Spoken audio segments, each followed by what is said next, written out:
Saludos apreciados amigos digitales, donde quiera que se encuentren, reciban un abrazo digital, mi respeto y aprecio para cada uno de ustedes. Gracias por seguirnos. Como lo anunciamos, estaremos conversando esta noche con el politólogo y profesor universitario John Magdaleno. Saludos, John, ¿cómo estás? Hola José, encantado de saludarte y muchas gracias por tu invitación. Sí, bueno, estamos haciendo, como ya sabes, unos programas especiales en el reporte global, analizando la situación de Venezuela, sobre todo cómo hemos llegado a la actualidad y explorar algunas posibilidades de salir de esta situación. Tú eres un académico que se ha dedicado a estudiar las transiciones a la democracia en el mundo y de hecho has hecho algunas recomendaciones bien importantes en base a tu investigación y quería compartir contigo o que tú compartieras con nosotros, con los que nos siguen, tu visión comenzando con cómo llegamos a esta situación contando en estos últimos 20 años, o sea, a la situación política actual del país. Wow, historia larga, querido amigo. Bueno, vamos a tratar de simplificarlo un poco. ¿Tenemos cuánto tiempo para la entrevista? Tenemos 40 minutos. 40 minutos, muy bien. O sea que puedo tomar unos 3, 4 minutos para la respuesta a esta pregunta, porque esto es largo. Sí. Bien, en el 99, José, es decir, obviamente todo el mundo recuerda que Hugo Chávez gana la elección presidencial del año 98. La gana, por cierto, por un margen de algo así como unos 15, 16 puntos porcentuales por encima de Enrique Salas Romer, que era el candidato que le seguía en intención de votos en las encuestas y que en efecto en el resultado electoral oficial apareció en el segundo lugar con algo así como el 40% del total de votos válidos. Y a partir del 99, José, arranca, muy tempranamente, en mi opinión, arranca una transición al autoritarismo. Nosotros tuvimos señales tempranas de este proceso. Por ejemplo, las bases comiciales. Puede decirse que mientras fue un acierto la convocatoria a un referéndum consultivo para evaluar si se producía, si se elegía una constituyente o no, las bases comiciales han sido bastante discutidas por los especialistas, porque en efecto prefiguraban ya un sistema electoral mayoritario que excluía, digamos que subestimaba, subrepresentaba propiamente a la oposición. Y esto se hizo por diseño. También, por ejemplo, otra señal muy concreta es la creciente confrontación del Ejecutivo Nacional con diversos sectores sociales, con los medios de comunicación, con los sindicatos, con partidos políticos de oposición, pero también con algunos partidos políticos de la propia coalición dominante, como el MAS y el PPT, que en algún momento, estamos hablando del año 2000, reciben el mensaje de parte del propio Hugo Chávez de que si no están de acuerdo con algunas de las cosas decididas, que agarren sus maletas y se vayan. O también la confrontación con la jerarquía eclesiástica de la Iglesia Católica, o la confrontación temprana también con el sector empresarial, que es una confrontación que se prolonga más allá del referéndum revocatorio.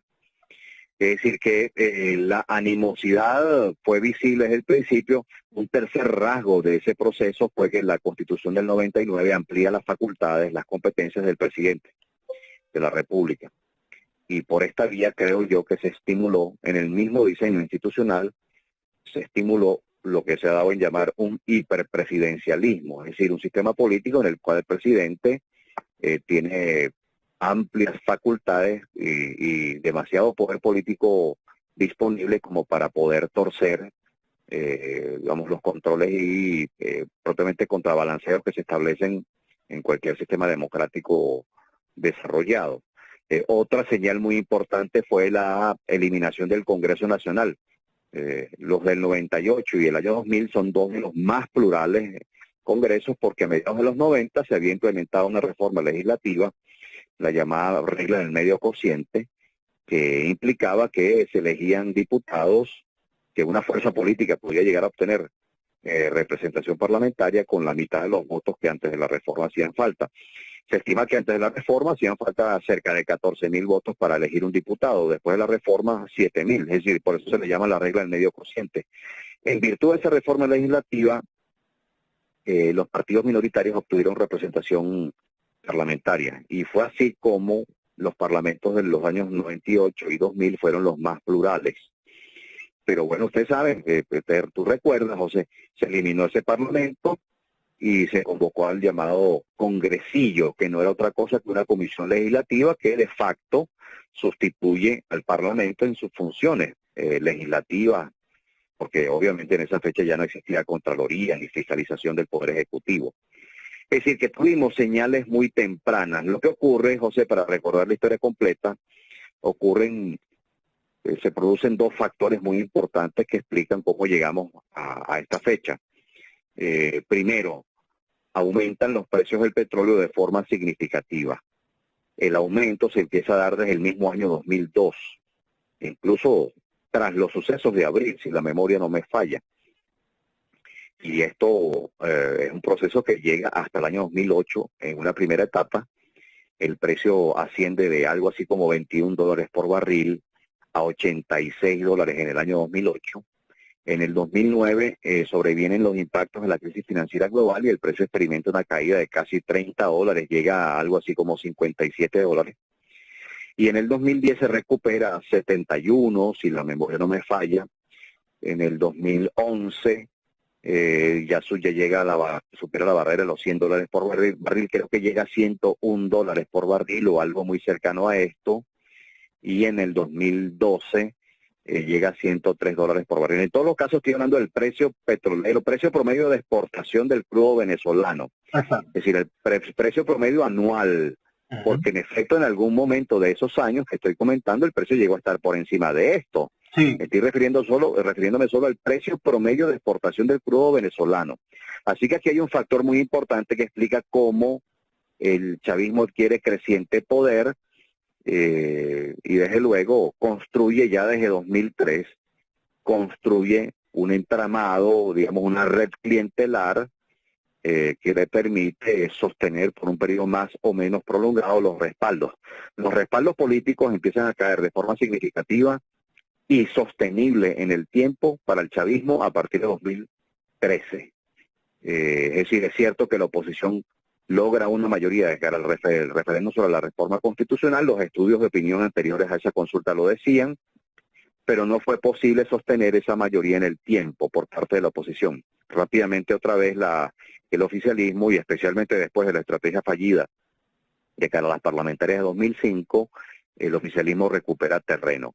El segundo factor al que me quiero referir, que en nuestro caso, en nuestro recuento sería el tercero. El primero, un diseño institucional, o mejor dicho, el cuarto, para recapitular. El primero, una estrategia que en efecto desde el inicio tenía talante autoritario. Segundo, un diseño institucional que contribuyó a reforzarlo, o mejor dicho, a lograrlo. La Constitución del 99 tiene muchas bondades, pero también tiene unos cuantos defectos como el hiperpresidencialismo. El tercero, los precios del petróleo. Y el cuarto factor, no menos importante, los errores cometidos por la oposición, cometidos en el diseño estratégico y en la implementación de la estrategia por parte de la oposición. Fueron varios los errores. Los sucesos de abril de 2002, un error gigantesco. La paralización económica de finales de 2002, principios de 2003, que pretendía obviamente desafiar al Estado y hasta producir un cambio político por una forma de una manera insurreccional. No se logró el objetivo planteado. Otro error adicional, la estrategia de partida era equivocada. Otro error importante fue cómo se administró la derrota del referéndum revocatorio de 2004.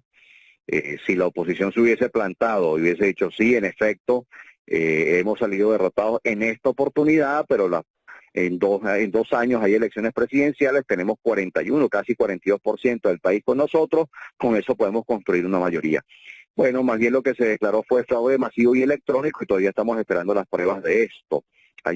Sé que hay un debate sobre eso, pero la verdad es que no se ha podido comprobar que, digamos, a ciencia cierta y de forma incontrovertible que ese día, el día 15 de agosto de 2004, la votación no fue algo cercano a eso. De hecho, los estudios anteriores, tracking polls previos, si se encuesta por muestreos convencionales, tracking polls previos y hasta exit polls de ese mismo día y estudios postelectorales sugieren que en efecto la oposición fue derrotada en esa consulta. Chávez logró revertir el clima de opinión durante todo el año 2004, porque las misiones se implementan precisamente en 2003, y a medida que va avanzando el año 2003 los ingresos petroleros van aumentando, lo que le da mayor margen de maniobra al gobierno en la construcción de esa red clientelar de la que estamos hablando. El error, por ejemplo, el año 2005, haberse abstenido de cara a las parlamentarias. Un error que todavía lo estamos sufriendo. ¿Cómo no? ¿Cómo no? Porque buena parte del entramado jurídico nace allí. Si ahí es que se aceleran los tiempos de una transición al autoritarismo. Repito, arranca en mi opinión desde el año 99, pero si hay varios momentos en los que se aceleran, obviamente después de la crisis de abril y la paralización que termina en febrero de 2003, se produce una aceleración. Y luego, después de 2005, se produce la segunda aceleración, después de ese evento precisamente que estamos comentando, después de las parlamentarias de 2005. Y una tercera aceleración, yo diría propiamente radicalización ya, se produciría en 2007 después de las presidenciales. Allí obviamente se cometieron varios errores de cara a la presidencial de 2006. Por ejemplo, la oposición tardó mucho en seleccionar un candidato unitario. Sí. Recordemos que en aquella fecha los precandidatos eran Rosales, Borges y Pekov. Si se me pregunta el día de hoy, honestamente creo que un mejor competidor hubiera sido Pekov, pero claro, este es un juicio de valor. Claro. La ventaja de Rosales era abultada incluso en las encuestas. El resultado oficial le ofrecía a Chávez 63% del total de votos válidos y 37% de votos válidos para 37% del total de votos válidos para Rosales. Y eso era más o menos lo que decían los estudios. José, yo tengo en mi computadora los estudios anteriores de Data Analysis, una encuesta del mes de noviembre, creo que de mediados de la segunda o tercera semana de noviembre, y arrojan unos resultados muy similares a eso. La encuesta de datos arroja unos resultados muy similares a esos, que son resultados anteriores a la elección. La encuesta de consultores institutos arroja algo muy similar. La que creo que más se acercó fue la encuesta de Libat, de Félix Seijas Padre, que por cierto el año pasado fallece. Así que ahí hay otro error. ¿Cómo se administra la victoria del año 2007 después del referéndum sobre la reforma? Me parece que ahí hay otros errores. Es decir, creo que se ha cometido una cadena consecutiva de errores. Ha habido aciertos, sin duda.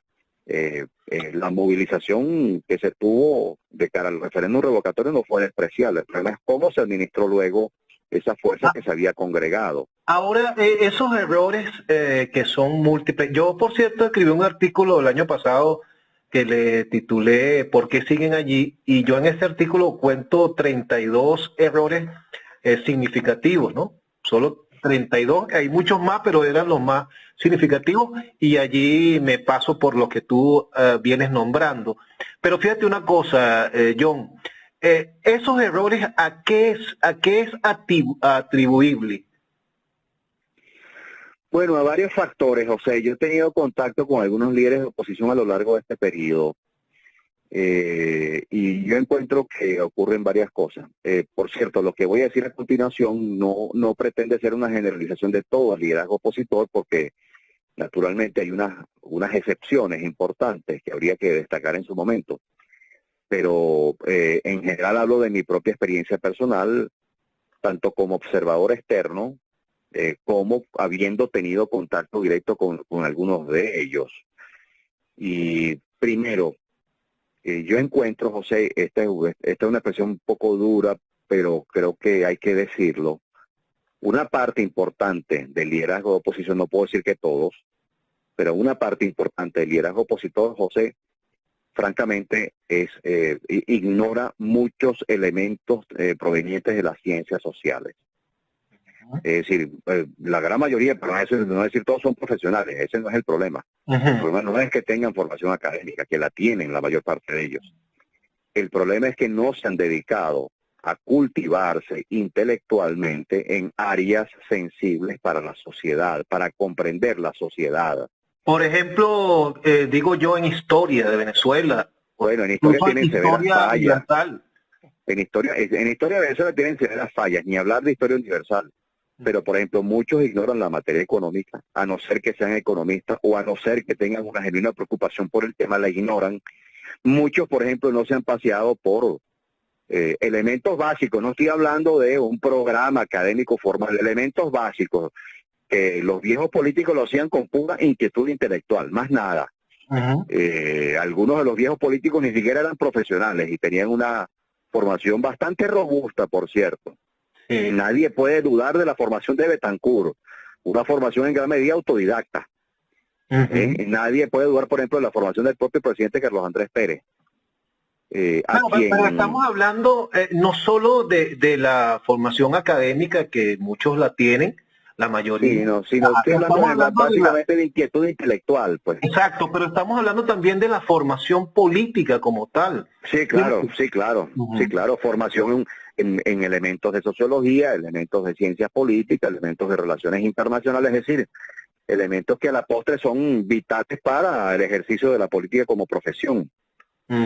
Bueno, te puedo decir de primera mano, y no voy a señalar los nombres, obviamente, para no ser inelegante, pero son varios los políticos venezolanos, particularmente de la nueva generación, que ignoran una cantidad de literatura que es muy importante para su propio oficio, por cierto, que no se ha paseado por hallazgos imprescindibles para un político latinoamericano, y que francamente no tienen inquietud intelectual. Es decir, la base de todo esto es tener curiosidad, amigo, curiosidad.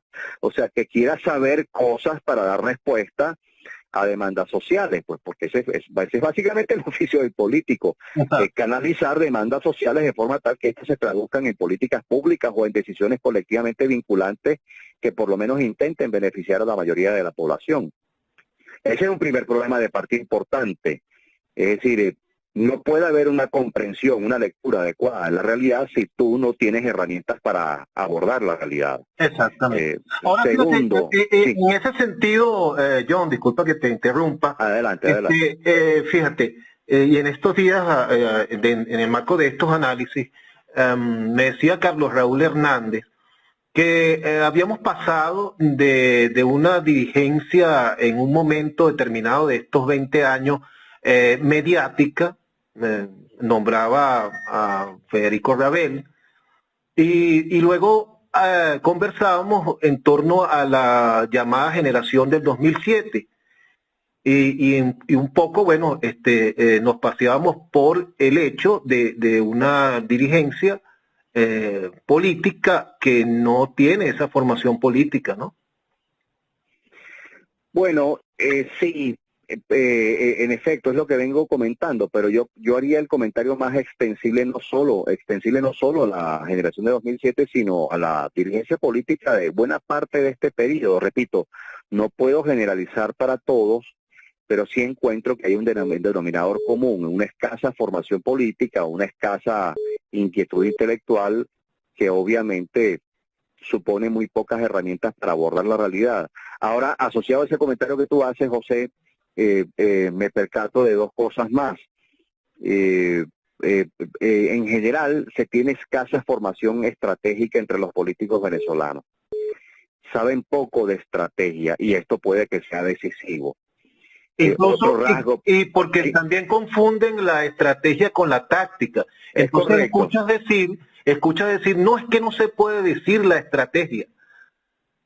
Sí, bueno, exacto. Obviamente, la estrategia no se revela públicamente, José. Eso es una máxima vital, porque si no el enemigo o el adversario decodifica tus pretensiones, es decir, tus objetivos estratégicos, tu agenda de intereses, y obviamente puede figurarse posibles caminos. Pero más que la estrategia, John, es la táctica.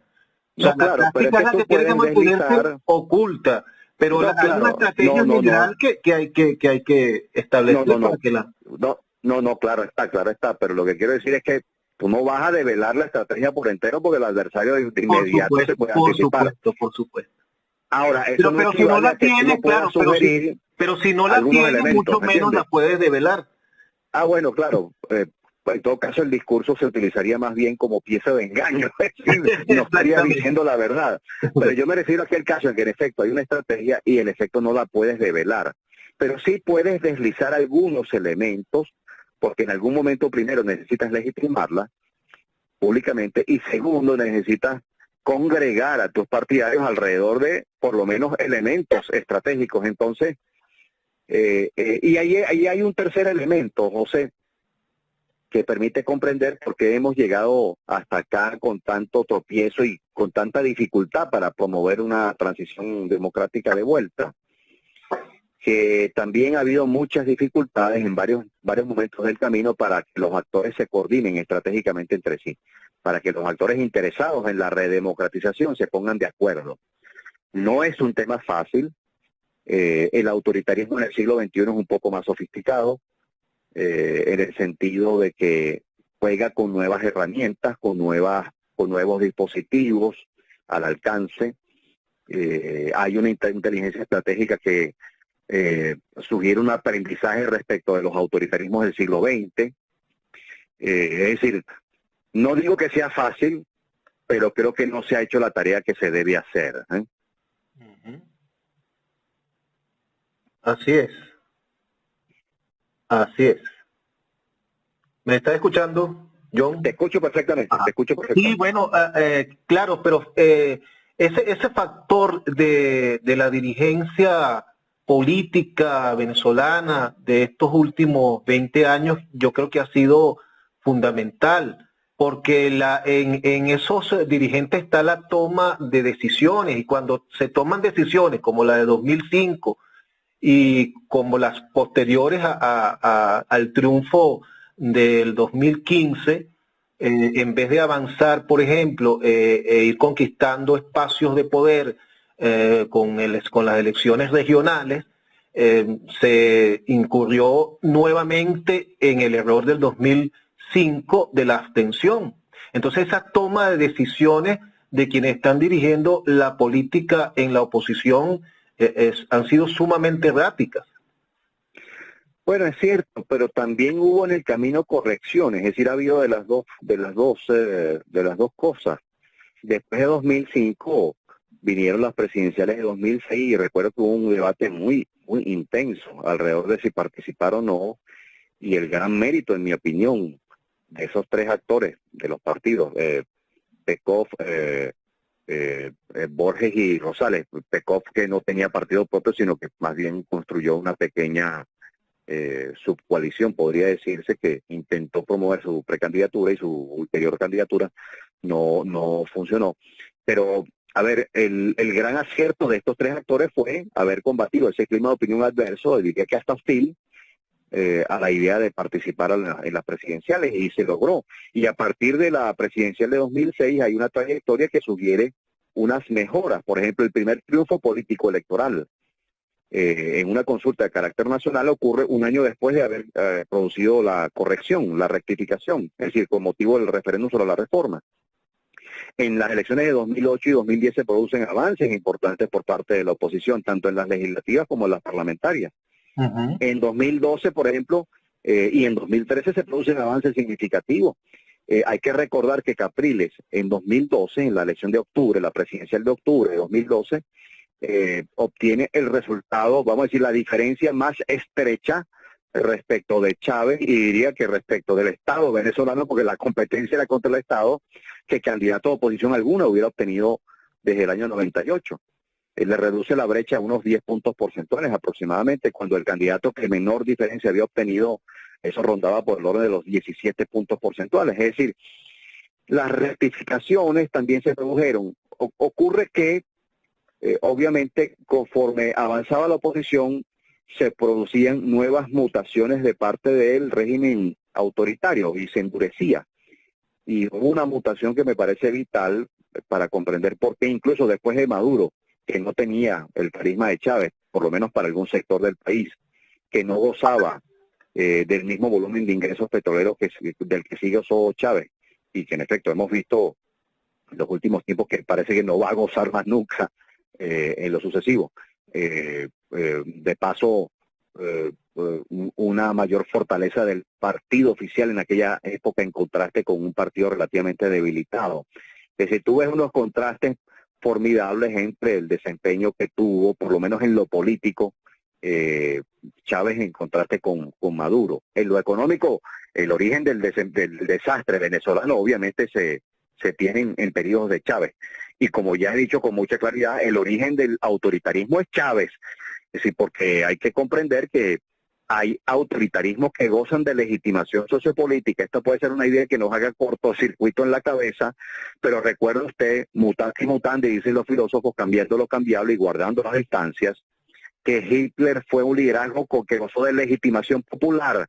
Recuerde usted que también Pinochet, al margen de que acceda al poder por un golpe de Estado, a la postre logra un mínimo de legitimación popular, no solo de factores de poder, no solo de las Fuerzas Armadas. Recuerde usted que, por ejemplo, Velasco Alvarado también tuvo algo de legitimación popular. Recuerde usted, por ejemplo, que Banzer en Bolivia, que es un dictador que llega por la vía de un golpe y además ejerce el poder de una forma brutal, particularmente represiva y sanguinaria, también gozó algún tipo de legitimación popular tanto en ese periodo como luego, porque luego Banzer es electo en el año 97. Entonces, es decir, América Latina no debe sorprendernos, es un territorio en el que se han llegado a legitimar liderazgos y movimientos con comportamientos y actitudes abiertamente pro-autoritarias, o para decirlo de forma más genérica, abiertamente antidemocráticos. Así que bueno, sí, es decir, cierto, los errores de oposición pesaron mucho, junto con el incremento de los precios del petróleo, junto con un diseño institucional que en efecto conducía a una creciente centralización del poder en manos de Chávez, junto con un liderazgo plebiscitario, carismático, que estaba respondiendo a una demanda social que venía desde finales de los 80 y principios de los 90, la demanda de creciente orden, la demanda de mano dura, la demanda de, caray, aquí hace falta un militar, es decir, reviviendo la mitología perejimenista, y resulta que llegó un militar que dio cuenta de la inmensa ineficacia en que puede convertirse un país o un sistema político en manos de un militar. Es decir, más bien se le deberá a la postre, como consecuencia no intencional, se le deberá a la postre a Chávez y a ese periodo haber desprestigiado esa idea. Por fortuna, porque si no, la amenaza, la tentación autoritaria y militarista quizá no cese nunca. Claro, y esa sanatización, perdón, ese colocar en el banquillo a la política, también dio paso, por supuesto, a la llegada como tú lo estás explicando, de figuras recias, entre comillas, que estaba solicitando la misma sociedad, porque los partidos políticos hicieron implosión también, contribuyeron a eso desvirtuándose. Bueno, eso es muy importante, ese comentario tuyo es muy importante, porque durante muchos años yo he escuchado la narrativa de que fue la antipolítica la gran responsable, y se sugiere en este relato la única responsable o el único responsable de la llegada de Chávez al poder y toda la historia que conocemos luego. Bueno, yo me permito una matización respecto de esa lectura.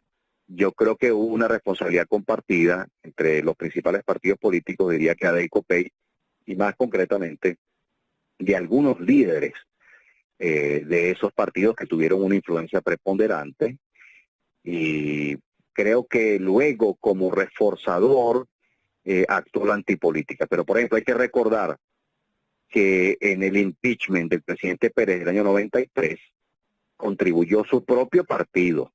Sí.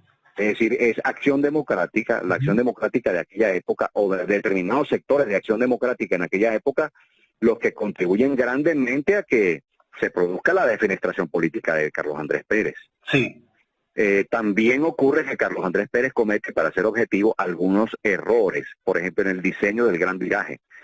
Era correcto que Pérez pensara en una reforma estructural, era correcto, pero la forma como se instrumentó, porque el diseño de partida arrancaba de unas premisas que en efecto eran equivocadas, también pudo haber contribuido en alguna medida. No le atribuyo la mayor responsabilidad a Pérez, que era más bien el que quería corregir casi 15 años de desaciertos en política macroeconómica, y diría que hasta en microeconómica también, pero es claro que, por ejemplo, la mala previsión del timing, la secuencia de las políticas para poder implementar el gran viraje, contribuyeron también a el clima de conflictividad sociopolítica que vino luego.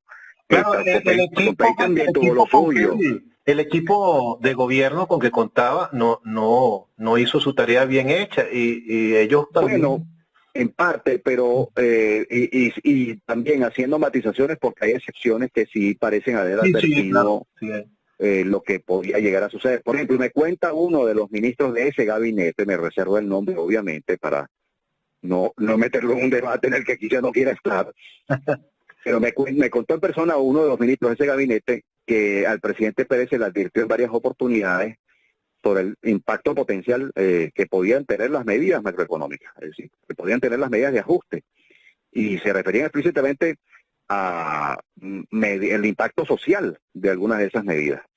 Y la respuesta del presidente Pérez, conforme confiesa uno de estos ministros, en una reunión de gabinete, la respuesta del presidente del presidente Pérez fue esta: ocúpense ustedes de la política, ocúpense ustedes de la economía, que yo me ocupo de la política. Esta fue la respuesta que me confiesa que el presidente Pérez tuvo frente a una de esas alertas tempranas.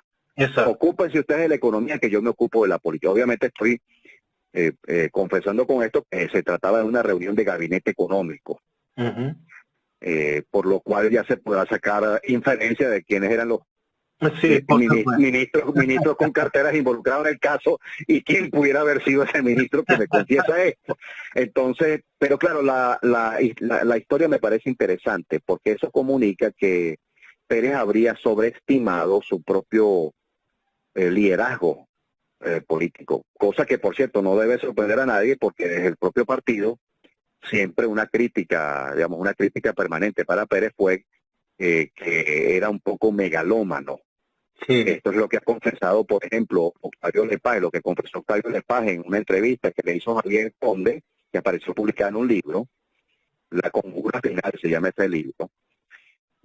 Allí se le pregunta a Lepage sobre el tema y él en efecto lo confiesa, pero también era la misma crítica que Gonzalo Barrios solía hacerle a Pérez, aquella expresión que escuchamos varias veces, a Pérez como que le hace falta un poquito de humildad. Bueno, sí. Es decir, hubo una combinación de cosas. Ahora, hay un relato reciente conforme al cual son los notables, y es por estas calles, la novela de Ibsen Martí, son los grandes responsables de esto. Bueno, no, yo creo que fue una acumulación de factores, pues, es decir, sí, errores de los partidos, recuerden que hubo un desempeño socioeconómico muy negativo. Claro, hubo un desempeño muy negativo en lo socioeconómico durante casi 3 periodos consecutivos. Sí, sí. Es decir, el periodo de Luis Herrera fue muy negativo en lo económico. El periodo de Lucinchi, que aparece con algunos buenos números desde el año 86 en lo sucesivo, porque en efecto su popularidad y aprobación cae hasta esa fecha, desde el inicio de su gestión hasta esa fecha.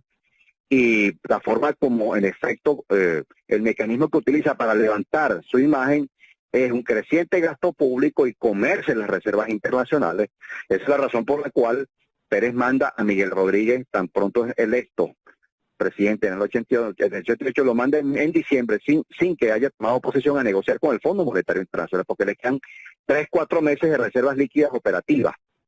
Es decir, es la acumulación de errores de varios gobiernos sucesivos lo que fuerza a Pérez, lo que obliga a Pérez a buscar una reforma de una forma un poco atropellada, sin meditar bien en los impactos sociales.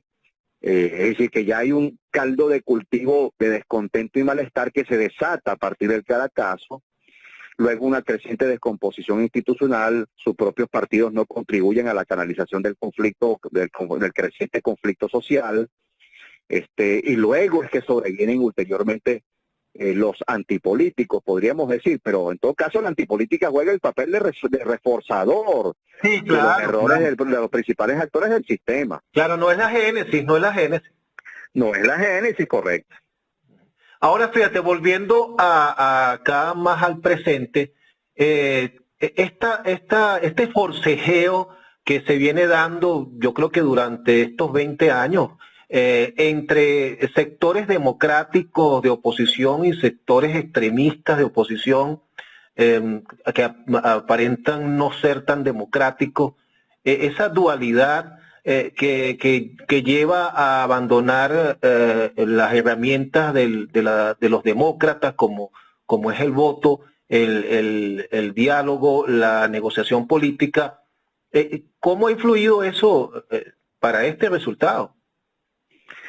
Bueno, lo que creo, José, es que esa es la resultante de un creciente escepticismo en la población que desea el cambio, porque se han probado varias herramientas e instrumentos durante un periodo prolongado. El problema, y aquí viene un mito que se ha instalado en los últimos tiempos, que es obviamente, como todo mito, inexacto, incorrecto, impropio, que es que, bueno, es que durante 20 años se ha probado de todo para producir un cambio político y no se ha hecho, como sugiriendo que la oposición lo ha hecho bien durante los 20 años, pero ha sido la naturaleza del régimen lo que ha impedido el cambio. Y esto, en verdad, tendríamos que acotarlo. Es decir, las mayores dificultades, habiéndose coordinado estratégicamente la oposición, habiendo hecho algo muy cercano a casi todo lo que había que hacer, las mayores dificultades se encaran en verdad es desde Maduro en adelante.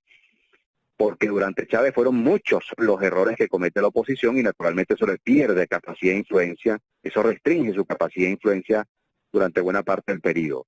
Y obviamente también los incrementos sucesivos de los precios del petróleo configuraron un Estado tan poderoso en lo económico-financiero y con tanta penetración en lo social, que la verdad es que era tremendamente difícil la tarea de revertir aquella mayoría que en efecto el chavismo tuvo a su disposición. Esto hay que decirlo con mucha claridad, José, porque los análisis mal hechos conducen a estrategias equivocadas. Claro. El chavismo fue una mayoría durante la mayor parte del periodo. Esa es una realidad objetiva. Al margen de que me desagrade en lo personal, es decir, es una realidad objetiva. Los momentos en los cuales el chavismo perdió mayoría fueron el referéndum sobre la reforma en 2007 y las parlamentarias en 2015. A partir de 2014 se tiene señales de un deterioro acusado de la base de respaldos del chavismo. Primero, el inicio de la crisis económica en 2013 contribuye a ello. Segundo, el fallecimiento del propio Chávez contribuye a ello, aunque no estoy celebrándolo. Sencillamente lo registro como hecho público. Es decir, el fallecimiento de Chávez obviamente produce una migración en términos de identidades políticas de chavistas a esta isla que prefiero llamar como no alineados y que seguiré llamando durante mucho tiempo como no alineados porque son individuos que entran en una disonancia cognitiva respecto a su identidad política, no tienen identidad política clara, definida, nítida y consolidada y por tanto en muchas ocasiones dudan, se interrogan internamente acerca de por quién podrían llegar a sentir cierta empatía, cierta simpatía. Una característica clave del no alineado, que no es lo mismo que Nini, a mí nunca me gustó la etiqueta Nini, una característica clave del no alineado es que no siente adhesión, simpatía, agrado por ningún líder, ni líderes del oficialismo ni de la oposición. Ahora, entonces, claro, ahí hay unas pistas, pues ahí hay unas claves interpretativas que contribuyen a una mejor comprensión del problema. Pero fíjate a donde hemos llegado ahora, que hay confesiones en frases que dejan, que a mí en lo particular me dejan mucha preocupación. Dos frases importantes. Una es no podemos solos y la otra es como sea. Sí. Sí, son dos frases preocupantes que lo que comunican es primero desesperación, pérdida de noción de cálculo político, pérdida de noción estratégica, pérdida de sentido de la realidad, pero también, y quizá más preocupante aún, comunican impotencia. Es decir, cuando tú le dices a la gente, solos no podemos, ¿qué estás comunicando? Que eres impotente, campeón, que tú no puedes. Es decir, que tú no eres capaz de congregar por lo menos una fuerza sociopolítica que le plantee problemas sistémicos al régimen, que le plantee dificultades estratégicamente relevantes. No digo que solos podamos únicamente, es decir, que seamos autosuficientes. En muchas transiciones a la democracia los factores externos juegan un papel importante. Pero yo no he conocido, salvo las intervenciones militares, en las que a la postre, por cierto, una vez que pasan, los factores internos terminan siendo decisivos para estabilizar esas nacientes democracias. Yo no conozco ningún caso, salvo las intervenciones militares extranjeras, en donde las fuerzas externas intervienen, operan de esa manera. No conozco ninguna otra modalidad en la cual la propia oposición política y social no sea relevante y la organización de esa oposición política y social no sea relevante, cuando no crucial. Es decir, aquí el gran error que se ha cometido, Guaidó puede haber tenido varios aciertos, ciertamente, pero hay un error de partida que, en mi opinión, ha prolongado el proceso mucho más de lo debido, que es la estrategia que arranca en enero de 2019, el año pasado, está esencialmente apoyada en la fuerza, el poder, la capacidad de influencia en general de los factores externos. Esa estrategia, por diseño, subestimó la capacidad de organización de una fuerza sociopolítica en Venezuela, entre otras cosas como consecuencia de la persecución que hubo contra los principales partidos de oposición. Entonces, como los partidos de oposición, algunos partidos de oposición en efecto recibieron los embates del régimen autoritario, concluyeron, en mi opinión equivocadamente, que no era posible orquestar una fuerza robusta que le planteara problemas severos al régimen autoritario. Es decir, que el otro extremo también conduce a una falacia. Si no ejerce presión y amenazas también desde el exterior, bueno, obviamente las dificultades son mucho mayores. Pero lo que no se puede concluir, y si es un error de partida gigantesco, en mi opinión, es que solo atado a las fuerzas externas es que tú puedes avanzar o plantearle problemas al régimen autoritario. No. Lo que en verdad ocurrió es que la dirección opositora cometió varios errores que le impidieron a la postre y que han dificultado desarrollar capacidades para movilizar en sentido laxo a la gente. No me estoy refiriendo solo a la movilización en las calles vía protestas, no. La movilización equivale a articular, primero que todo, articular y agregar intereses de diversos sectores para construir músculo. Allí es donde ha habido un problema importante. Por cierto, y si me permites un comentario más, José, sé que estoy pasado de hora. Por cierto, esto nos lleva a una pregunta tuya de partida en la entrevista. Porque es que aquí se han dejado de acometer algunas tareas políticas esenciales. Es decir, las tareas de patear calle, la tarea de visitar barrios, la tarea de ponerse en contacto permanente con las comunidades, una tarea esencial para todo partido político en todo tiempo, en efecto fueron subordinadas crecientemente. Y esto que tú señalas, ¿me escuchas? Sí, perfectamente. Y esto que tú señalabas, el creciente rol de los medios de comunicación, su influencia en la forma de hacer política, eso es cierto. Eso es cierto, y en efecto hubo una sustitución de las tareas esenciales de partidos y de movimientos sociales. Esto de articular y agregar intereses pasa por hacer política en la calle y en vivo, con la gente de carne y hueso. John, es que tenemos organizaciones políticas que son netamente mediáticas. Por ejemplo, y esto lo asumo yo, Vente Venezuela. Vente Venezuela es una organización netamente mediática, y así otras organizaciones. Bueno, lo que eso está comunicando, José, es que el gran déficit en materia de organización política y social, en efecto, ha sido quizá uno de los más importantes errores o faltas o falencias de la dirección opositora. Es decir, tú no puedes construir, no puedes confeccionar amenazas ciertas en el plano doméstico para un régimen autoritario si tú no te organizas en lo interno. Que esos esfuerzos organizativos van a recibir los embates del régimen autoritario. Bueno, claro está, tú no lo estás caracterizando de esa manera. ¿O tú crees que si tú caracterizas un régimen como autoritario te va a tratar con cortesía democrático? De eso se trata precisamente. Y de desarrollar mecanismos, fortalezas, dispositivos para poder resistir el embate. De eso se trata. Es decir, así es la lucha contra un régimen autoritario. O pregúntenle usted a la generación de Acción Democrática, de Acción Democratista que pelearon contra los adeptos, contra Pérez Jiménez. Yo no me imagino, John, por ejemplo, a un Rómulo Betancourt diciendo, bueno, como sea. Porque ese sí, como sea... Solo no diciendo eso. Mucho menos. Porque es que el como sea es una confesión de que no sé cómo hacerlo, no tengo... Claro, una declaración de impotencia. Claro, es una declaración explícita de impotencia, de incapacidad, pues. Es terrible. No solo es terrible desde una perspectiva de comunicación política, es que es terrible desde una perspectiva estratégica, porque es que está comprobado que en la mayor parte de la gran mayoría de las transiciones a la democracia tienen que converger factores domésticos con factores externos. Si no se entrelazan, si no se encadenan, las probabilidades de una transición son mucho menores.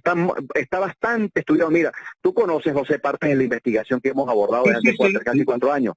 Y te puedo decir, de 102 casos, estamos hablando por lo menos de unas 83 casos en donde fue el encadenamiento entre factores domésticos y factores internacionales lo que provocó el inicio de una transición a la democracia.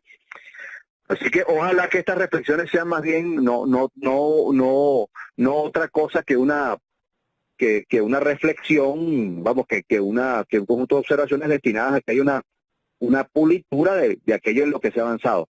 ¿En qué se ha avanzado? Creo yo, bueno, creo que Estados Unidos empieza a afinar, todavía en mi opinión falta pulitura, pero empieza a afinar una estrategia que sí podría eventualmente conducir a abrir la compuerta de una transición. Esto de comprender e instrumentar que tienes que elevar simultáneamente presiones y amenazas para factores de poder de la coalición dominante.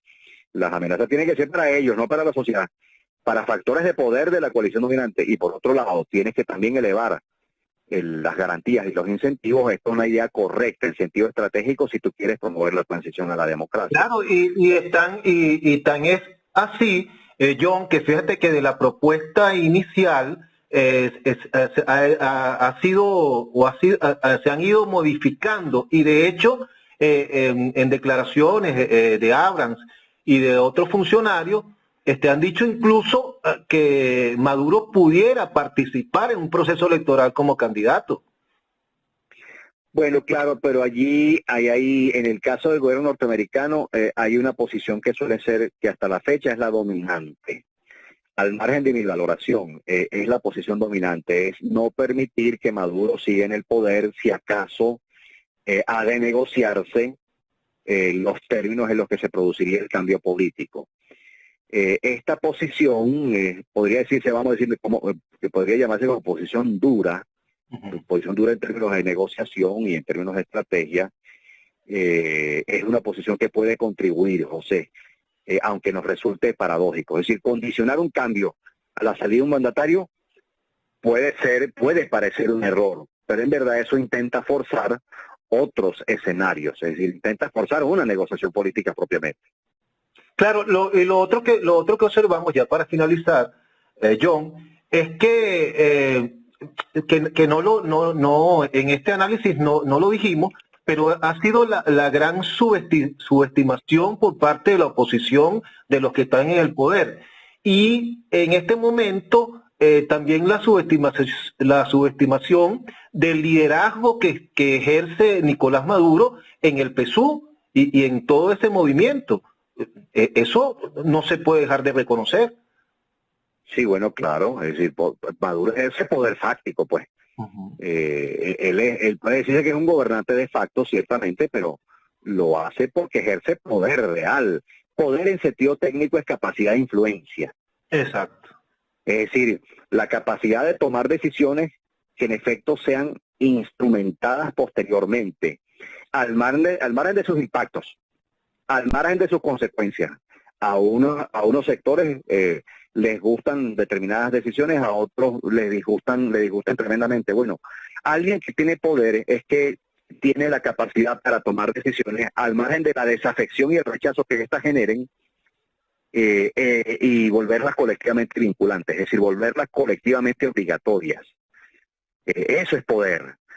Ahora, de allí a la legitimidad hay un trecho largo. Maduro es un gobernante con poder fáctico, pero no tiene legitimidad. Ni él ni el régimen político vigente tiene legitimidad. Y yo sé que varios actores del oficialismo están conscientes de eso.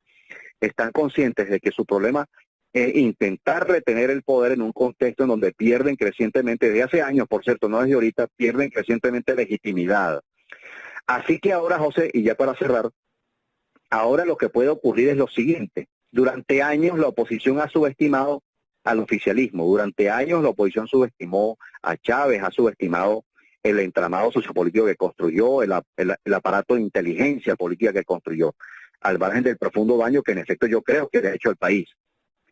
Ahora quizá puede estar ocurriendo, José, al margen de las deficiencias que en efecto tiene la oposición, puede estar ocurriendo que Maduro y factores de poder estén subestimando a la sociedad. Lo que puede sobrevenir en Venezuela en el curso de los próximos meses es algo sencillamente inédito. Eso sí podría ser inédito. Es decir, las circunstancias, la precarización puede que contribuya a forzar a un mínimo de orquestación, así sea por redes, así sea virtualmente, para intentar, precipitar algunos acontecimientos.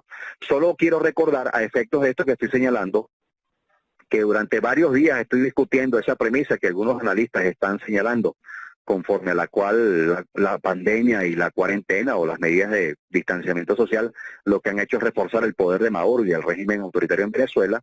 Y yo dije en estos días, bueno, pero ¿cuál es el fulano control social total que tiene el régimen si primero tiene dificultades para garantizar el cumplimiento de las medidas de distanciamiento social? Y segundo, aquí estamos a las puertas de unas expresiones de malestar. Y dicho esto, en efecto se produjeron los acontecimientos de Cumanacoa, los acontecimientos de Upata en el estado Bolívar y de varias otras localidades. Me dicen que no menos de 5. Por ejemplo, en el estado Lara llegaron a registrarse en Cabudare, entiendo, unos episodios similares. Bueno, muy bien. Así como la oposición subestimó durante un periodo prolongado al oficialismo, al chavismo, a sus principales decisores, puede estar ocurriendo, José, que Maduro y algunos actores importantes del oficialismo estén subestimando a la sociedad. Sí, estén sobreestimando su control sobre esa sociedad. No te escucho bien, se oye entrecortado. Sí, que estén sobreestimando el control que tienen de la sociedad. Claro, porque en efecto hay fatiga, hay hastío, y lo que está ocurriendo es que la gente está en su casa porque se está protegiendo frente a la pandemia. Claro, y no hay recursos, el gobierno, el Estado no tiene recursos cómo responder. Claro, y ya no puede atender demandas sociales como antes, ya no puede mantener la red clientelar que tenía durante un periodo prolongado mediante la política social, ya no puede incluso, esto es una afirmación que me atrevo a hacer, ya no puede que llegue un momento en que no pueda sostener a los socios de la coalición dominante, a los socios nacionales e internacionales, es decir, a factores de poder que le garantizan la perdurabilidad del régimen político. Porque al final del día, ¿por qué se producen las quiebras de regímenes autoritarios, posttotalitarios? ¿Por qué se producen? ¿Por qué se producen los cambios políticos? Porque los factores de poder que los sostienen empiezan a sacar cálculos estratégicos conforme a los cuales concluyen que el costo de seguir respaldando esos regímenes es superior al de promover el cambio. La pregunta es ¿cuándo va a ocurrir eso en Venezuela? ¿Cuándo algunos factores de poder van a cambiar la dirección de la ecuación? Bueno, yo no lo puedo pronosticar con exactitud. Lo que sí veo es que este conjunto de acontecimientos, un deterioro socioeconómico prolongado durante 7 años, los efectos de la pandemia, los efectos de la presión internacional, la nueva estrategia desplegada por los Estados Unidos, la caída abrupta del precio del petróleo que se suma a la caída del volumen de producción. Es decir, todo a dónde apunta, José, un creciente malestar que se expresa incluso en tiempos de pandemia y de distanciamiento social. ¿A dónde conduce todo esto? Bueno, va configurando de forma progresiva, esto no ocurre mecánicamente, va configurando una estructura de oportunidades para el cambio. Entonces dependerá de los agentes, es decir, de los actores, si aprovechan o no la oportunidad. Pero eso es lo que me preocupa.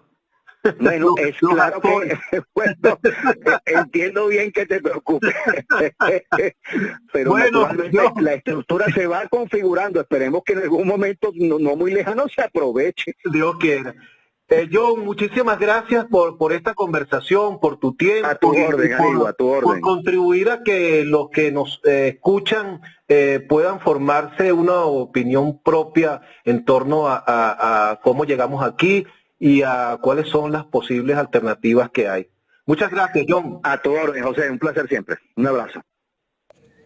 Gracias, apreciados amigos digitales.